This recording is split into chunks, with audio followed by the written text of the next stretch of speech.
بسم اللہ الرحمن الرحیم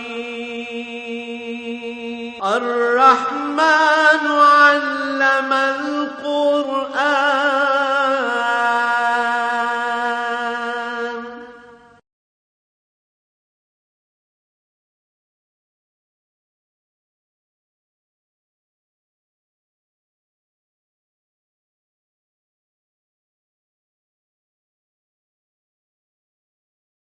الحمد للہ رب العالمین والصلاة والسلام علی حبیبہ محمد وآلہ وصحبہ اجمعین۔ اعوذ باللہ من الشیطان الرجیم، بسم اللہ الرحمن الرحیم۔ یا ایھا الذین آمنوا شہادۃ بینکم اذا حضر احدکم الموت حین الوصیۃ اثنان ذوی عدل منکم او آخران من غیرکم ان انتم ضربتم فی الارض فاصابتکم مصیبۃ الموت تحبسونہما من بعد الصلاۃ فیقسمان باللہ ان ارتبتم لا نشتری بہ ثمنا ولو کان ذا قربى ولا نکتم شہادۃ اللہ انا اذا لمن الآثمین۔ فإن أصر على أنهما استحقا إثما فآخران يقومان مقامهما من الذين استحق عليهم العليان فيقسمان بالله لشهادتنا أحق من شهادتهما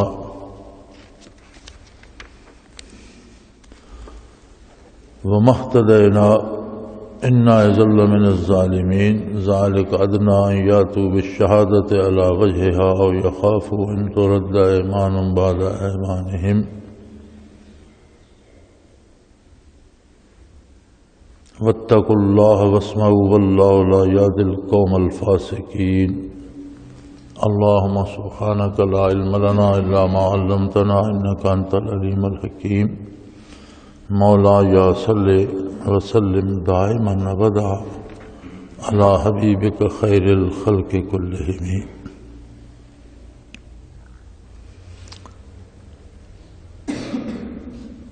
اس کا سادہ سا ترجمہ یہ ہے کہ اے ایمان والو، تمہارا آپس میں دو لوگوں کا وصی ہونا، اگر کسی کی موت آ جائے، زندگی اور موت کا تو چولی دامن کا ساتھ ہے، کسی کی موت آ جائے تو وصیت کرنا چاہے تو دو صاحب عدل مسلمان، نیک اور صالح مسلمان ہوں، یا پھر غیر مسلموں میں سے بھی اگر مسلمان میسر نہ ہوں اور کسی کو موت آ جائے تو غیر مسلموں میں سے بھی وہ وصی دو بندے جو ان میں معتبر ہوں مقرر کر سکتا ہے، اس صورت میں کہ اگر وہ سفر میں ہو اور اسے موت آ جائے تو وہاں دو مسلمان میسر نہ ہوں تو کافر بھی بطور وصی مقرر کیے جا سکتے ہیں۔ اور جب ان سے شہادت لینی ہو تو انہیں نماز کے بعد مسجد میں روک لیا جائے اور وہ یہ شہادت بھی دیں کہ ہم اس سے کوئی ذاتی مفاد نہیں لینا چاہتے، خواہ قرابت دار بھی ہوں، اور شہادت کو چھپائیں اگر تو اللہ کے نزدیک گناہگار ہوں گے۔ اور اگر کوئی ایسی بات ہو کہ وہ دونوں غلط کہہ رہے ہیں یا گناہ کے مرتکب ہوئے ہیں تو پھر جو حقدار ہیں جن کے حق میں وصیت کی گئی وہ کھڑے ہوں اور وہ اپنی قسم دیں کہ ہم ان سے زیادہ سچے ہیں، حقدار ہیں اور حد سے زیادتی نہیں کر رہے، اگر ہم حد سے زیادتی کریں تو ہم گناہگار ہوں گے۔ اور کم سے کم یہ بات یاد رکھیں کہ یہ جو شہادات ہیں یا قسمیں ہیں اللہ کے نزدیک انہیں حاضر کیا جائے گا، اور اس بات کا ان کے دل میں خوف ہو کہ کل یہ بارگاہ الہی میں پیش ہوں گی۔ ہمیشہ اللہ تعالیٰ سے معاملات درست رکھو اور سنو، اس لیے کہ اللہ بدکاروں کو ہدایت نہیں دیتے۔ یہاں یہ ارشاد فرمایا گیا ہے کہ بعض اوقات آدمی کے پاس کچھ چیز ہوتی ہے جس کا اس کے ورثاء کو بھی علم نہیں ہوتا، اس نے کہیں پیسے امانت رکھے ہوئے ہیں، یا آج کل جس طرح بینکوں میں رکھ دیتے ہیں لوگ، مختلف بینکوں میں رکھ دیتے ہیں، شاید ان کے ورثاء کو بھی خبر نہ ہو اور موت آ جائے، تو چاہیے کہ وہ دو ذی عدل مسلمانوں کو، دو ایسے مسلمانوں کو جن کا عادل ہونا مشہور ہو، جو نیک اور صالح ہوں، ان کو وصی بنائے۔ وصی کا مطلب ہوتا ہے کہ دنیا سے گزرنے والا کسی کو اپنے کسی کام کی وصیت کر جائے تو اس کی ذمہ داری ہو جاتی ہے کہ وہ کام اس کے بعد وہ انجام دے۔ اور اگر کوئی ایسی صورت بن جائے کہ کسی کو موت آ جائے، یا جیسے وہ پردیس میں ہو اور دو مسلمان صالح آدمی میسر نہ ہوں، تو کافروں میں سے بھی جو ان کے نزدیک شریف و نفس یا ان کے نزدیک معتبر ہوں، کافروں میں جن پر اعتماد کیا جاتا ہو، ایسے دو معتبر شخصوں کو، کافروں کو بھی وصی بنایا جا سکتا ہے۔ تو یہ وصی کوئی شرعی عہدہ نہیں ہے۔ اگر یہ شرعی عہدہ ہوتا تو کافروں کو نہ دیا جاتا۔ یہ محض ایک لفظ ہے کہ مجبوری کی حالت میں اگر مرنے والا دنیا سے گزر رہا ہے اور ایسی صورتحال ہے کہ پاس کوئی مسلمان نہیں، تو دو کافروں کو بھی وہ وصیت کر سکتا ہے اور وصی بنا سکتا ہے کہ میرے پیسے فلاں جگہ ہیں، وہ میرے ورثاء کو بتا دو کہ وہاں سے حاصل کر لیں، یا اتنی دولت فلاں جگہ میری ہے جس کا ورثاء کو علم نہیں، وہ وہاں سے حاصل کر کے شرعی طور پر جو جس کا حصہ بنتا ہے آپس میں تقسیم کر لیں۔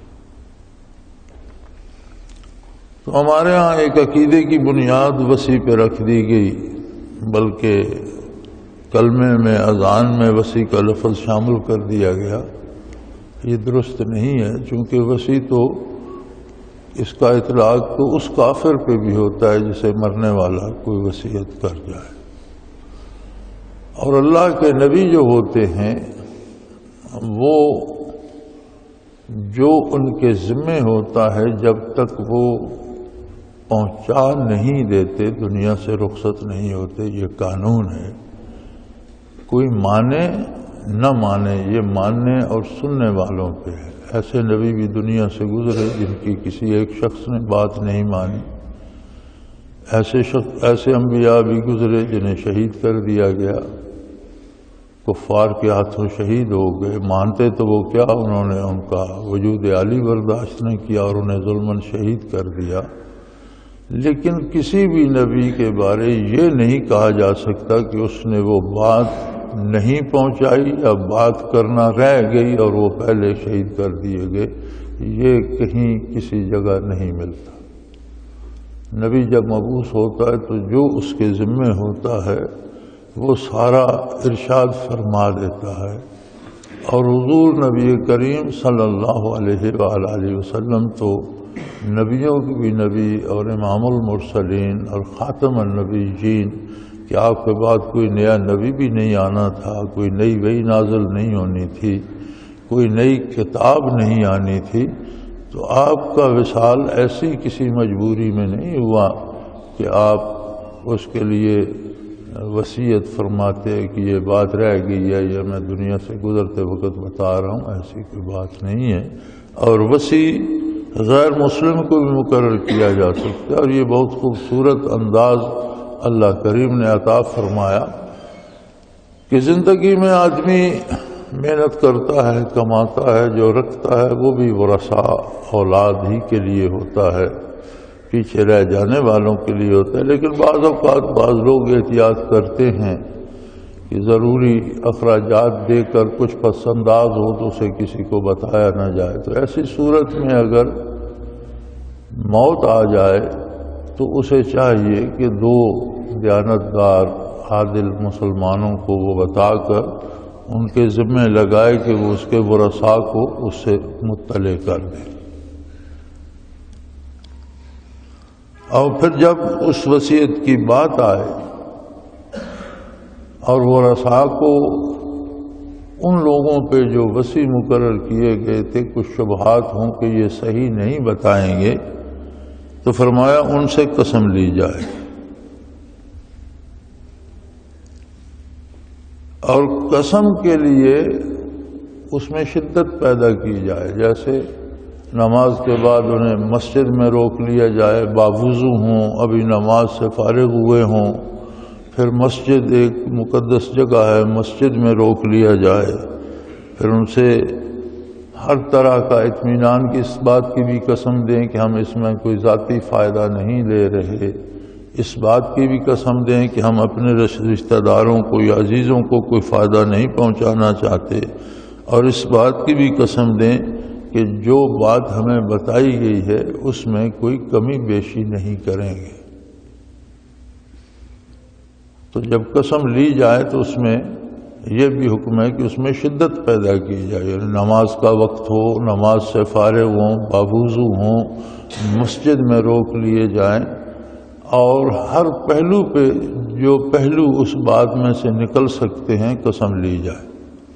اگر ایک شخص قسم دیتا ہے کہ میں اس میں سے خود کچھ نہیں لے رہا لیکن کچھ اپنے رشتہ داروں کو دے دے، فرمایا جتنے پہلو اس بات سے نکلتے ہوں ہر پہلو پہ اللہ کی قسم لی جائے، اور اس بات بھی قسم لی جائے کہ ہم کوئی چیز چھپائیں گے نہیں،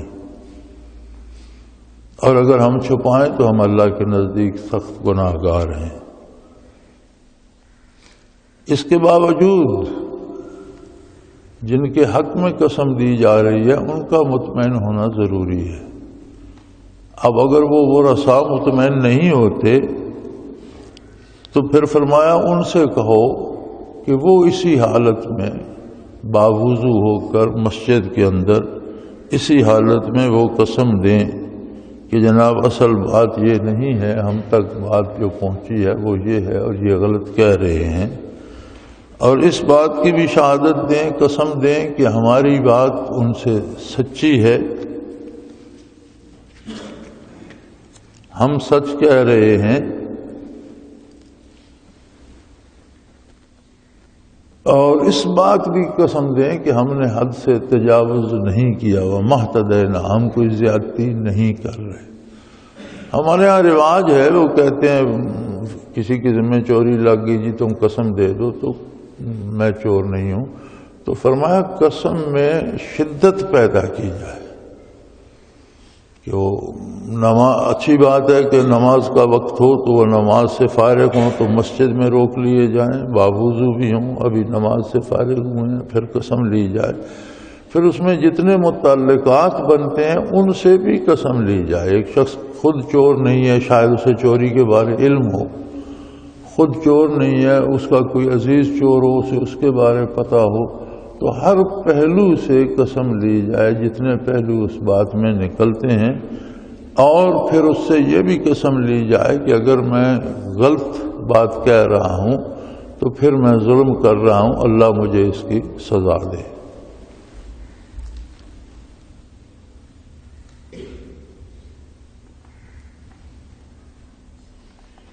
اور یہ بات یاد رکھیں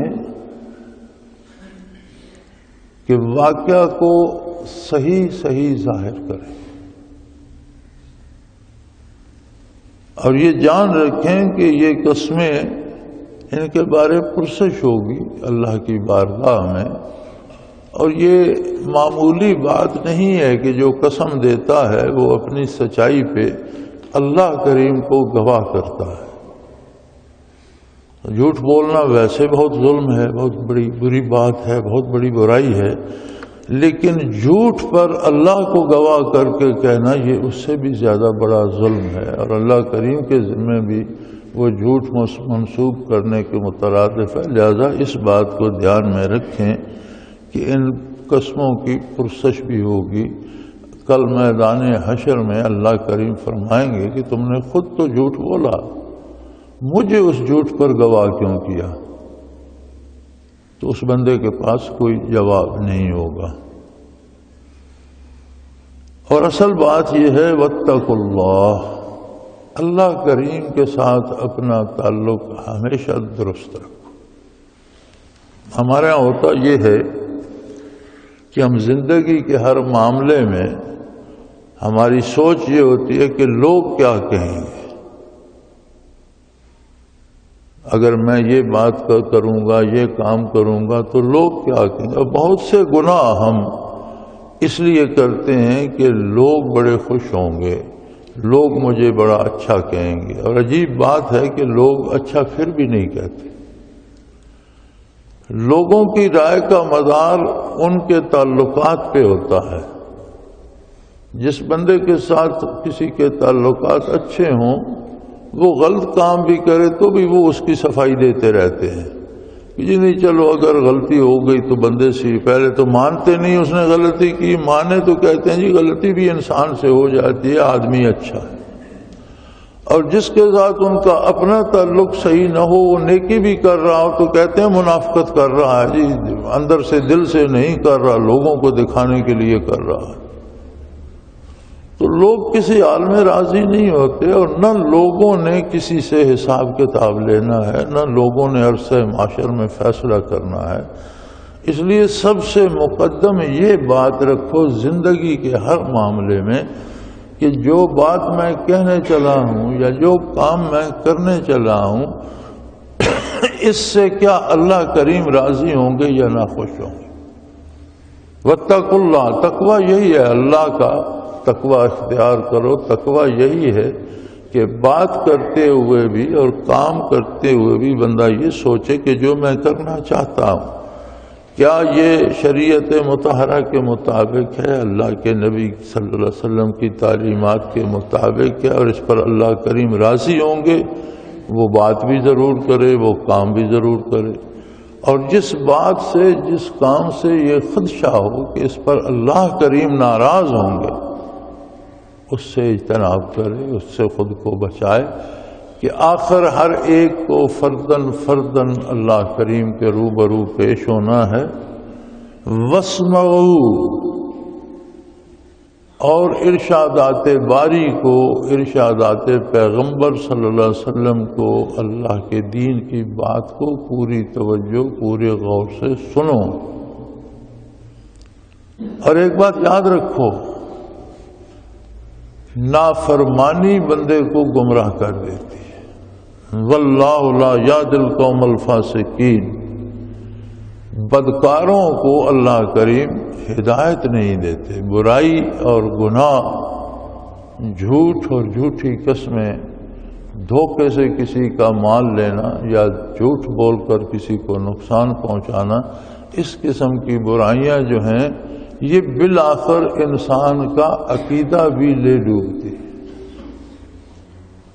نبی علیہ الصلوۃ والسلام کا ارشاد ہے کہ ہر گناہ دل پر ایک سیاہ نقطہ پیدا کرتا ہے، اور اگر توبہ نصیب نہ ہو اور وہ سیاہی دھوئی نہ جائے تو وہ بڑھتی رہتی ہے حتیٰ کہ پورا دل سیاہ ہو جاتا ہے، اور جب دل سیاہ ہو جائے تو پھر ایمان رخصت ہو جاتا ہے، عقیدہ نہیں رہتا۔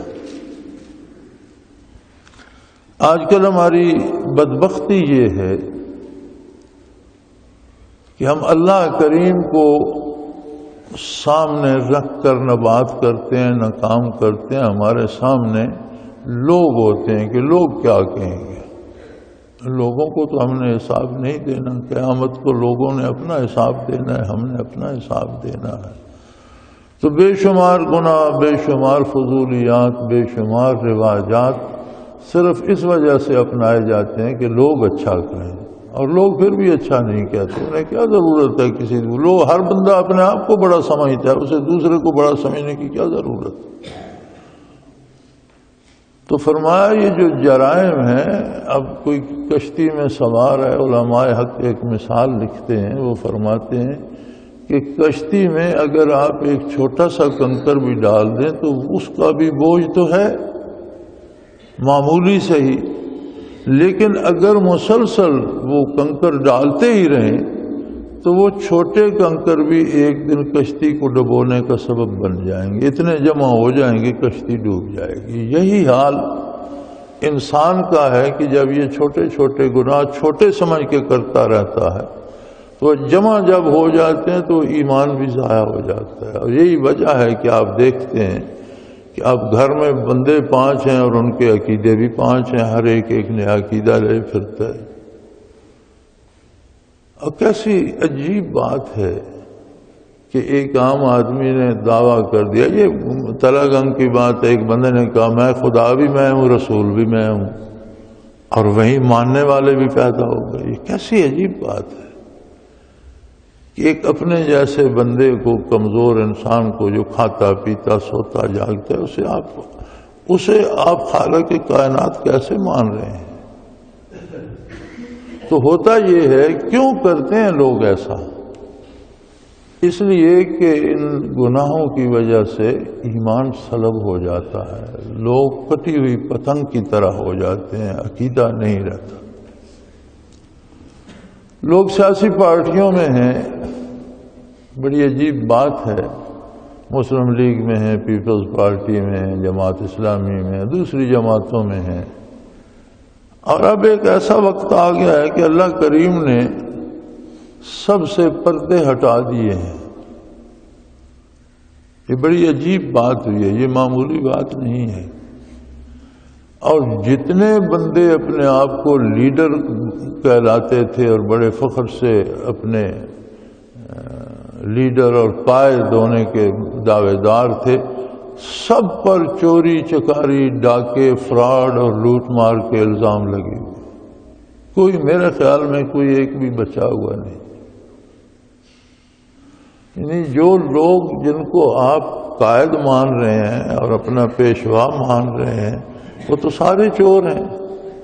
اس کے باوجود جو پیپلز پارٹی میں ہے وہ ڈٹا ہوا ہے، جو مسلم لیگ میں ہے وہ ڈٹا ہوا ہے، جو دوسری جماعتوں میں ہے وہ ڈٹا ہوا ہے، اپنی جماعت نہیں چھوڑتے، صفائیاں دیتے پھرتے ہیں، نہیں جی ہمارے لیڈر چور نہیں ہے۔ بھی سارا جہان کہتا ہے چور ہیں، اعداد و شمار بتاتے ہیں، بینکوں کی رپورٹیں بتاتی ہیں، حکومت کے ڈاکومنٹس بتاتے ہیں، ریکارڈ بتاتا ہے کہ چور ہیں، لیکن چونکہ وہ ذہنی طور پر ان جماعتوں سے منسلک ہیں ان کو نہیں چھوڑتے۔ تو اسلام کو اتنا جلدی کیوں چھوڑ دیتے ہیں؟ جب کوئی ایک بندہ کہتا ہے میں خدا بھی ہوں، میں رسول بھی ہوں، تو اسے کیوں ماننے لگ جاتے ہیں؟ اس لیے کہ لوگوں کا تعلق دین کے ساتھ اتنا بھی نہیں رہا جتنا سیاسی پارٹیوں سے۔ یہ کتنی عجیب بات ہے کہ سب کی چوریاں روزانہ سارا دن، بلکہ میں تو ٹی وی بند کر دیتا ہوں، تنگ آ گئے ہیں سن کر، بھئی چور ہیں بات ختم ہو گئی، وہ سارا دن فلاں جگہ سے چوری کی، سارا دن سارا رات، کبھی ٹی وی کھولو تو اور کوئی بات ہی نہیں، وہی چوری چکاری کے قصے ہیں، اور کوئی کسی سیاسی جماعت کی قیادت نہیں بچی۔ اور عجیب بات ہے، جن کو آپ لیڈر کہتے ہیں ان پر 70 150 قتل کے مقدمات ہیں، ڈاکے کے مقدمے ہیں، اغوا برائے تاوان کے مقدمے ہیں، خزانے کی اور غریبوں کی مال کی لوٹ مار کے مقدمے ہیں، پھر بھی ہر کوئی وہاں ڈٹا ہوا ہے، ان پارٹیوں کو نہیں چھوڑتا، اسلام کو فوراً چھوڑ دیتے ہیں۔ اس کی بنیادی وجہ یہی ہے کہ جن گناہوں کو ہم چھوٹا سمجھتے ہیں، جو جھوٹ ہم دن بھر بولتے ہیں کہ معمولی بات ہے، بندے کو میں نے تنخواہ دیا، وہ ہر جملہ، ہر جھوٹ، ہر وہ عمل جو اسلام کے خلاف ہے وہ دل پر سیاہی پیدا کرتا رہتا ہے۔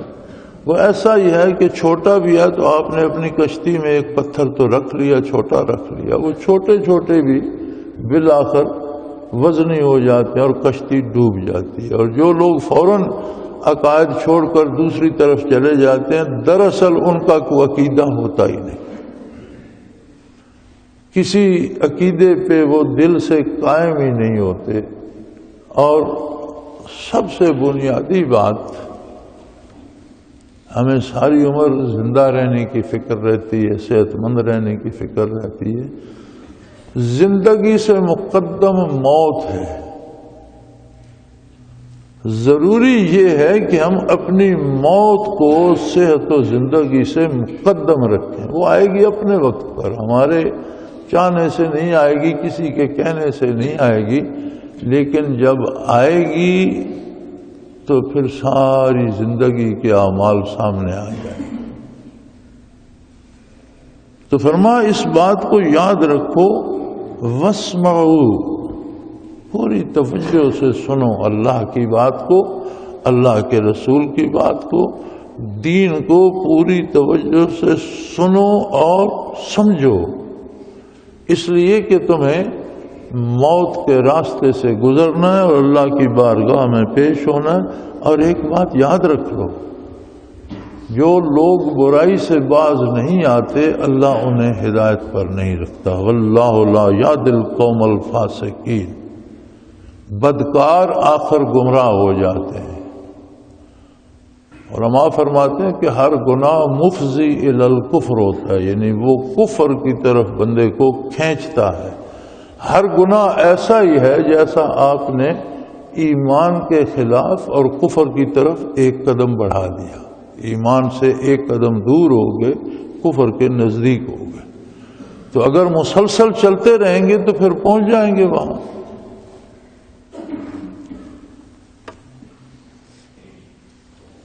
اور پھر انجام یہ ہوگا، یوم یجمع اللہ الرسل فیقول ماذا اجبتم قالوا لا علم لنا انک انت علام الغیوب اذ قال اللہ یا عیسی ابن مریم اذکر نعمتی علیک وعلی والدتک اذ ایدتک بروح القدس تکلم الناس فی المہد وکہلا اذ علمتک الکتاب والحکمت والتوراۃ والانجیل وتخلق من الطین کہیئۃ الطیر بإذنی فتنفخ فیہا فتکون طیرا بإذنی وتبرئ الاکمہ والابرص بإذنی وإذ تخرج الموتى بإذنی وإذ کففت بنی اسرائیل عنک اذ جئتهم بالبینات فقال الذین کفروا منہم ان ھذا الا سحر مبین۔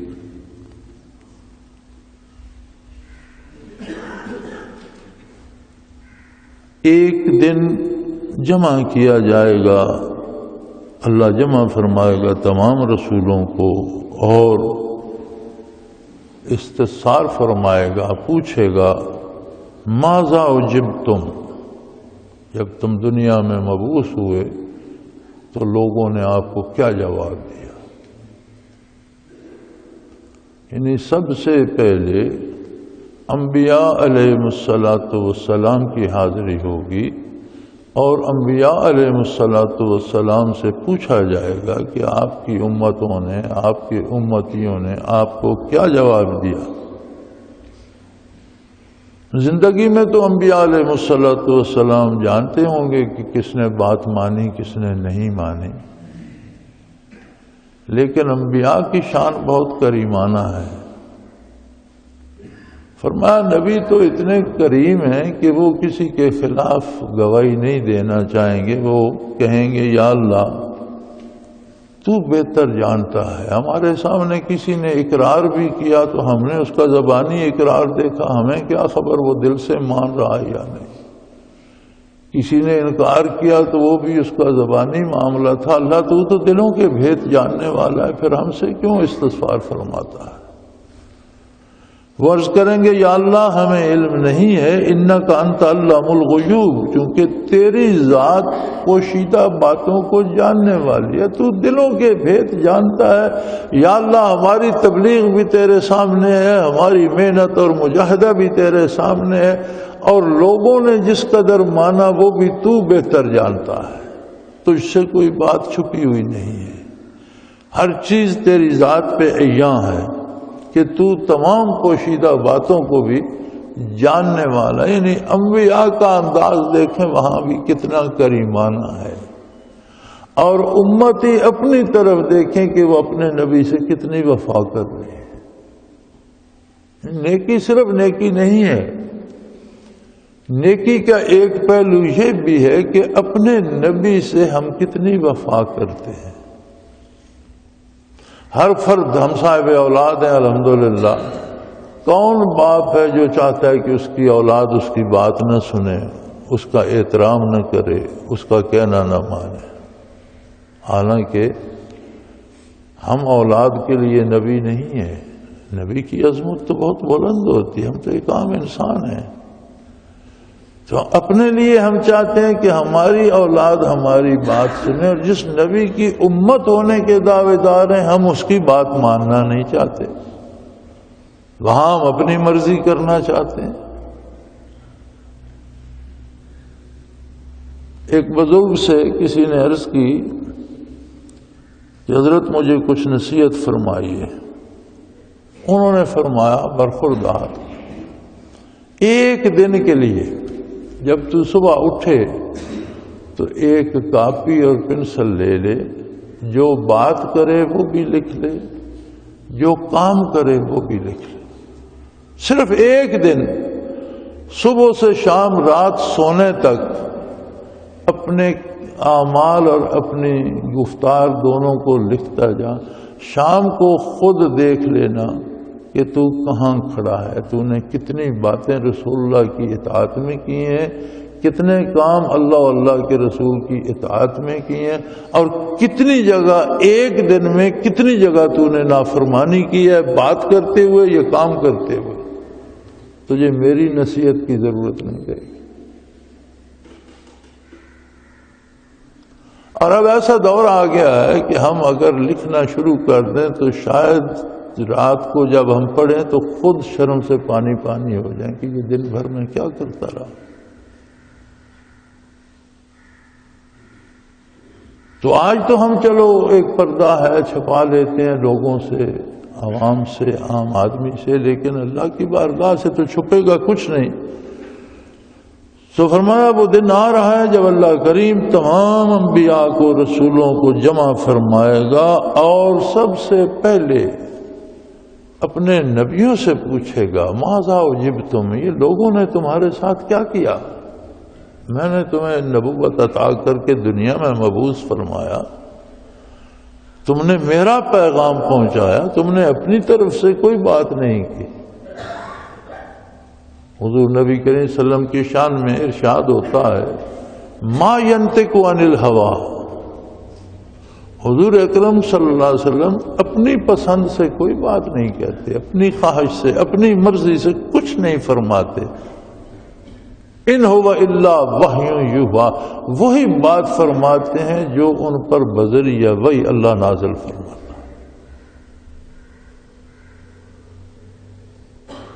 تو پھر سننے والے کو کس توجہ سے سننا چاہیے؟ فرمایا اس توجہ سے سنو. اللہ کریم عیسیٰ علیہ السلام سے فرمائیں گے کیا عیسیٰ تم پر تو ہم نے بے پناہ احسانات کیے، اور آپ کی والدہ ماجدہ پر بھی بے پناہ احسانات کیے. اے مریم کے بیٹے عیسیٰ اذکر نعمتی علیک وعلی والدتک، آپ پر اور آپ کی والدہ ماجدہ پر ہم نے کتنے احسانات کیے. آپ کو بغیر باپ کے پیدا کیا، آپ کی والدہ کو بے پناہ کرامات عطا کی. جب وہ بچپن میں تھیں تو ان کے حجرے میں غیبی رزق ہوتا تھا اور دنیا بھر کے پھل مہیا کیے جاتے تھے. جوان ہوئی تو انہیں اللہ کی طرف سے بیٹا عطا ہوا، بغیر کسی مرد کے ہاتھ لگائے اور بغیر کسی دنیاوی سبب کے اللہ کریم نے اپنی طرف سے بیٹا عطا فرمایا. اور وہ بیٹا جس نے پیدا ہوتے ہی ماں کی گود میں کلام کیا اور فرمایا ہم نے عزت تو بروح القدس، اے عیسیٰ تمہارے ساتھ تو ہم نے جبرائیل امین کی پکی ڈیوٹی لگا دی تھی. وہ ہمیشہ آپ کی مدد پہ کمر بستہ رہتے تھے. دنیا میں جتنا عرصہ آپ رہے وہ آپ کے معاون رہے اور آپ کی مدد کرتے رہے. پھر آپ کو ہم نے توفیق بخشی تکلم الناس فی المہد کہ پیدا ہونے کے دوسرے ہی دن آپ نے لوگوں سے کلام کیا. یہاں کلام سے مراد بچے کا رونا یا بچے کا بے مقصد کلام کرنا نہیں ہے، بلکہ عیسیٰ علیہ السلام نے تو اللہ کی عظمت بیان کی، آخرت بیان کی، اعمال اور احکام اور شریعت بیان فرمائی. ماں کی گود سے 1 دن یا 2 دن کی عمر میں پورا مکمل کلام فرمایا. اور فرمایا پھر ہم نے آپ کو کتاب کا علم عطا کر دیا اور حکمت عطا کر دی. کتاب و حکمت سے کتاب ہوتی ہے اللہ کی وحی، حکمت ہوتی ہے اس کی تعبیر و تفسیر. تو آپ کو کتاب بھی عطا کر دی، ازبر کرا دی، کتاب کا علم دے دیا. جو اس میں جس قدر اسرار و رموز تھے آپ کو بتا دیے، جتنے نکات تھے آپ کو اسی عمر میں بچپن میں آپ کو پوری کتاب عطا کر دی. حکمت و دانائی اس کی تعبیر و تشریح عطا کر دی. تورات اور انجیل دونوں کتابیں ہم نے آپ کو یاد بھی کرا دی، ان کے علوم بھی دے دیے، ان کے معنی بھی دے دیے، ان کی تفسیر بھی سمجھا دی، ان میں جتنے نکات تھے وہ بھی بتا دیے. اور پھر آپ کو عجیب معجزات عطا فرمائے. وہ زمانہ جب عیسیٰ علیہ السلام مبعوث ہوئے تو وہ حکمت و طب کے کمال کا تھا، اور بڑے بڑے نادر الوجود طبیب تھے، اور بڑے بڑے کمال کے علاج کرتے تھے، اور بڑے بڑے مشکل امراض کا علاج کر لیتے تھے. فرمایا ہم نے آپ کو وہ معجزات دیے جہاں طبیب عاجز آ گئے کہ آپ مٹی سے ایک شکل بناتے کہ یہ میں چڑیا بنا رہا ہوں، یا یہ کبوتر بنا رہا ہوں، یا یہ مرغ بنا رہا ہوں. آپ ایک پرندے کا کوئی وجود آپ بنا دیتے مٹی سے کہ یہ وہ ہے. اور جب آپ اس پہ دم فرماتے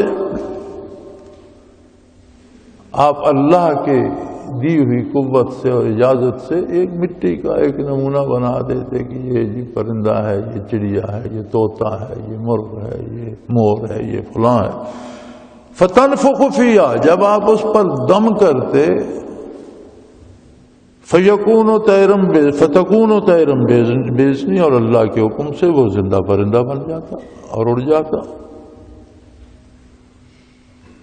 یعنی کتنا اب حکیم تو عاجز آ گیا. حکیم اب مٹی کے پرندے میں تو زندگی تو پیدا نہیں کر سکتے تھے، اسے زندہ پرندہ تو نہیں بنا سکتے تھے. ہم نے آپ کو وہ معجزہ آپ کے بچپن میں عطا فرمایا. یہاں یہ بات ثابت ہوتی ہے کہ معجزات انبیاء انسانی عقل اور انسانی علم کی رسائی سے بالا تر ہوتے ہیں، اسی لیے انہیں معجزہ کہا جاتا ہے. اب کوئی سائنس مٹی کا پرندہ بنا کر اس میں زندگی پیدا نہیں کر سکتی. اس میں مشین لگا سکتے ہیں، وہ مشین کی طرح چل بھی سکتا ہے، وہ مشین سے اڑ بھی سکتا ہے، لیکن زندہ پرندہ نہیں بن سکتا. زندے میں تو اپنی سوچ، اپنی فکر، اپنی خوراک کی تلاش، زندگی کے سارے آثار ہوتے ہیں، خوشی و غم. فرمایا آپ کے دم کرنے سے، تو دم کرنے کا بھی جواز ثابت ہو گیا قرآن حکیم سے کہ دم کرنے سے بھی انقلاب آفرین اثرات پیدا ہوتے ہیں. لیکن وہ دم کیا ہوتا ہے؟ اللہ کے اذن سے ہوتا ہے، اللہ کے کلام سے ہو سکتا ہے. اور جو دم ایسے ہوتے ہیں کہ جادوگر کرتے ہیں یا دوسرے، جن میں بنیادی بات یہ ہے کہ کوئی ایسا کلام پڑھا نہ جائے جس کی آپ کو سمجھ نہ آتی ہو، کوئی ناجائز کلمات، کوئی کفریہ کلمات نہ پڑھے جائیں. چونکہ اس کے مقابل میں شیطان نے اپنی فوج بھی تیار کر لی کہ کچھ کفریہ اور شیطانی کلمات پڑھو، ناپاک رہو، جھوٹ بولو، حرام کھاؤ، اور یہ کفریہ کلمات پڑھ کر دم کرو. تو جتنا اس سے ممکن ہو سکتا ہے کوئی نہ کوئی حرکت وہ دکھاتا ہے تاکہ لوگ اس پہ مطمئن رہیں. تو اس کا کوئی جواز نہیں ہے. صحابہ کرام رضوان اللہ علیہم اجمعین کہیں سے گزر رہے تھے جنگل سے، تو کچھ بدو جو وہاں خانہ بدوش وہاں تھے، انہوں نے دیکھا کہ نیک لوگ ہیں، اچھے چہرے ہیں، نورانی چہرے ہیں، تو وہ دوڑتے ہوئے آگے اور انہوں نے کہا کہ ہمارے ایک بندے کو سانپ نے کاٹ لیا ہے، اور ہمارے پاس جو ٹونے ٹوٹکے اور جڑی بوٹیاں وغیرہ تھیں وہ ہم اس کا علاج تو کر رہے ہیں لیکن وہ بچتا نظر نہیں آتا، تو اگر آپ لوگ اسے دیکھیں اور کوئی اس کے علاج کی کریں۔ تو انہوں نے جا کر دم کیا، اور جب انہوں نے دم کیا تو بندہ ٹھیک ہو گیا۔ انہوں نے غالباً 20 بکریاں، وہ عام آدمی تھا، انہوں نے 20 بکریاں دی انہیں تحفے کے طور پر کہ ہمارا بندہ ٹھیک ہو گیا، ہم خوشی سے دے رہے ہیں۔ اب ایک سوال پیدا ہو گیا کہ کیا یہ اس دم پہ اجرت لی جائے؟ تو سب نے کہا کہ اب یہ تو حضور صلی اللہ علیہ وسلم سے پوچھنا پڑے گا، ہم اپنی رائے سے تو کوئی فیصلہ نہیں کر سکتے۔ تو انہوں نے کہا چلو بکریاں لے چلتے ہیں، حضور اکرم صلی اللہ علیہ وسلم سے پوچھتے ہیں جا کر۔ وہ واپس آئے، بارگاہ عالی میں پیش ہوئے، عرض کی کہ حضور ہم نے دم کر دیا اور بندہ ٹھیک ہو گیا، انہوں نے ہمیں 20 بکریاں دی ہیں۔ آپ نے فرمایا یہ تو علاج ہے اور علاج پر اجرت لینا تو جائز ہے، ان بکریوں میں میرا حصہ بھی رکھو، مجھے بھی دو، لیکن یہ بتاؤ تم نے دم کیا کیا تھا؟ انہوں نے کہا یا رسول اللہ ہمیں سورہ فاتحہ یاد تھی، ہم نے سورہ فاتحہ پڑھ کے پھونک مار دی، وہ ٹھیک ہو گیا۔ تو آپ نے فرمایا کہ تمہیں یہ کیسے خیال آیا کہ یہ سورہ فاتحہ دم بھی ہے؟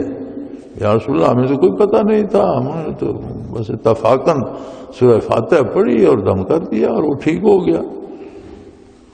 تو دم کرنے کا جواز تو شرعی موجود ہے، لیکن ساتھ شرط یہ ہے کہ جائز کام کے لیے ہو اور قرآن و سنت کے مطابق ہو۔ وَتُبْرِئُ الْأَكْمَحَ وَالْأَبْرَصَ بِإِذْنِی، اور تو مادر زاد اندھوں کو اچھا کر دیتا تھا۔ پیدائشی جس کی نظر نہ ہو تبھی اس کا علاج نہیں کر سکتے۔ عیسیٰ علیہ السلام دم فرماتے، یاد پھیرتے، وہ ٹھیک ہو جاتے۔ اور ایک وہ فل بیری سی ہو جاتی ہے، جلد کی رنگت بدل جاتی ہے، وہ آج تک بھی لا علاج ہے کہ جسے ہو جائے پھر رہتی ہے۔ عیسیٰ علیہ السلام کے پاس کوئی آتا تو وہ ٹھیک ہو جاتا۔ اب یہ تو فل بیری والا مریض زندہ تو ہے، اس میں زندگی تو ہے، جس کی آنکھیں نہیں ہیں وہ زندہ تو ہے۔ فرمایا وَإِذْ تُخْرِجُ الْمَوْتَى بِإِذْنِی، تجھے تو میں نے وہ معجزہ دیا تھا کہ تو کسی پرانی فرسودہ قبر پر کھڑا ہو کر دعا کرتا تو وہ مردہ بھی زندہ ہو جاتا، یعنی مردے بھی زندے ہو جاتے تھے۔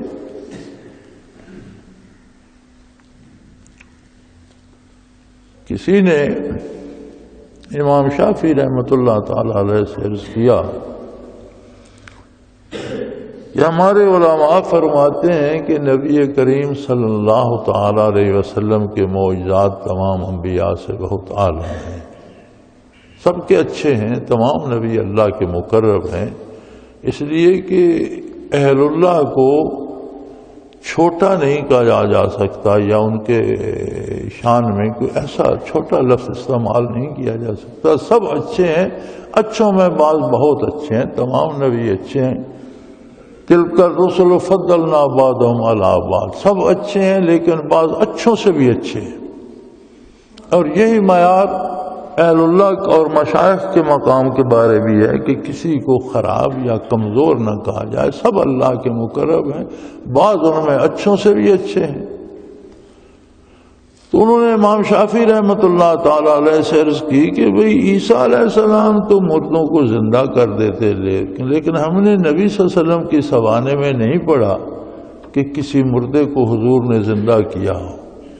تو انہوں نے فرمایا کہ جو مردہ جسے مٹی کھا گئی، ہڈیاں ہیں، اس کے ذرات ہیں، لیکن کبھی اس میں زندگی تھی تو صحیح، تو وہ زندہ ہو گیا۔ حضور اکرم کے معجزات میں تو یہ ہے کہ آپ مسجد کے ستون کے ساتھ ٹیک لگا کر خطبہ دیا کرتے، پھر آپ کے لیے ممبر تجویز ہوا، صحابہ نے ممبر بنا کر پیش کیا، حضور نے پسند فرمایا، اور جب آپ ممبر پر بیٹھ کر خطبہ دینے لگے تو وہ ستون پرے رہ گیا جس کے ساتھ حضور ٹیک لگاتے تھے، تو جتنے لوگ مسجد میں تھے سب نے سنا کہ وہ بچوں کی طرح چیخ چیخ کر رویا، اور حضور اپنی جگہ سے تشریف لے گئے، اسے دست شفقت پھیرا، پیار کیا۔ تو صحابہ فرماتے ہیں کہ وہ ہچکیاں لے لے کر رو رہا تھا، اور جیسے رونے والے کو بہلایا جائے تو آہستہ آہستہ اس کی سسکیاں رکتی ہیں اور چپ کرتا ہے، اسی طرح آہستہ آہستہ سسکیاں روکتے ہوئے اس نے خاموشی اختیار۔ تو انہوں نے فرمایا کہ وہ انسان میں کبھی زندگی کے آثار تو تھے، لکڑ لکڑ ہی رہے، اور اس میں اتنی محبت اور اتنی شدت پیدا ہو جائے اور اس میں زندگی کے وہ آثار پیدا ہوں جو انسانی خصوصیات ہے، اور رہے لکڑ ہی۔ فرمایا یہ معجزہ کہیں بلند ہے بھائی، تو کیا سوچ رہا؟ تو فرمایا میں نے آپ کو وہ معجزات دیے کہ آپ مردے کو بھی زندہ کر دیتے تھے، پھر بس کففت بنی اسرائیل عنکا، بنی اسرائیل نے آپ کو قتل کرنے کی بڑی کوشش کی لیکن ہم نے انہیں کامیاب نہیں ہونے، ہم نے آپ کو بنی اسرائیل کی زیادتی سے بچایا۔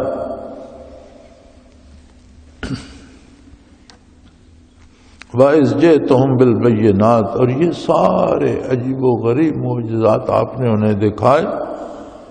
فَقَالَ الَّذِينَ كَفَرُوا إِنْ هَذَا إِلَّا سِحْرٌ مُبِينٌ، اور کفر ایسی مصیبت ہے کہ اتنے عظیم معجزات دیکھ کر بھی کافر کہنے لگے یہ کوئی بہت بڑا جادوگر ہے، یعنی نبی مان کر نہیں دیا۔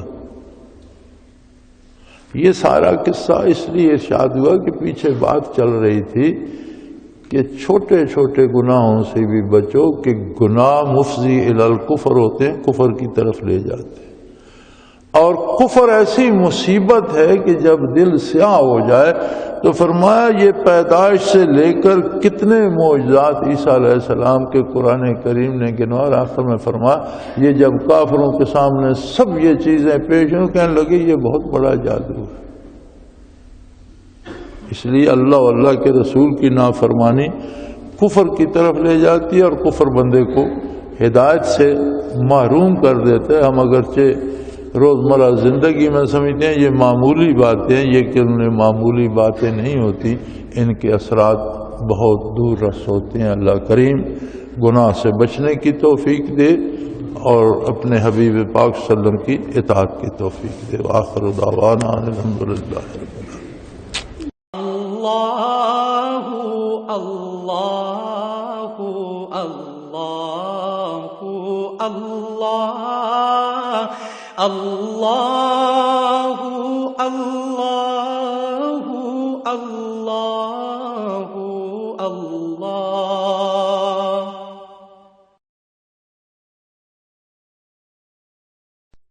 حضرت امیر محمد اکرم آبان مد ظلہ العالی دارالعرفان منارہ ضلع چکوال میں سالہ سال سے قرآن و حدیث کے اوپر خطابات کر رہے ہیں اور سلسلہ نقشبندیہ اویسیہ کے مطابق لوگوں کو ذکر الہی کی تربیت دے رہے ہیں۔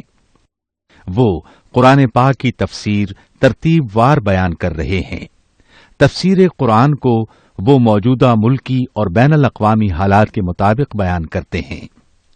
موٹر وے سے کلر کہار کے انٹرچینج سے نکلتے ہوئے کلر کہار کی جھیل سے ہوتے ہوئے میانی، بوچھال اور نور پور سے گزرتے ہوئے دارالعرفان منارہ پہنچ سکتے ہیں۔ حضرت امیر محمد اکرم آبان نے بچیوں اور بچوں کی دینی اور دنیاوی تعلیم کے لیے سقارہ اکیڈمی کے نام سے ایک درسگاہ بھی قائم کی ہے، جس کا افتتاح ملک پاکستان کے صدر جنرل محمد ضیاء الحق نے اپنے دست مبارک سے کیا تھا۔ وہ تمام احباب جو اسلام کی طلب رکھتے ہیں ان سے گزارش ہے کہ دارالعرفان منارہ ضلع چکوال میں امیر محمد اکرم آبان صاحب کے خطابات سے مستفید ہوں۔ وہ ہر جمعے کو نماز سے پہلے بیان فرماتے ہیں۔ ہر ماہ کی پہلی اتوار کو ماہانہ اجتماع ہوتا ہے جس میں آپ خصوصی خطاب فرماتے ہیں اور پاکستان کے چاروں صوبوں سے احباب اس اجتماع میں شرکت کرتے ہیں۔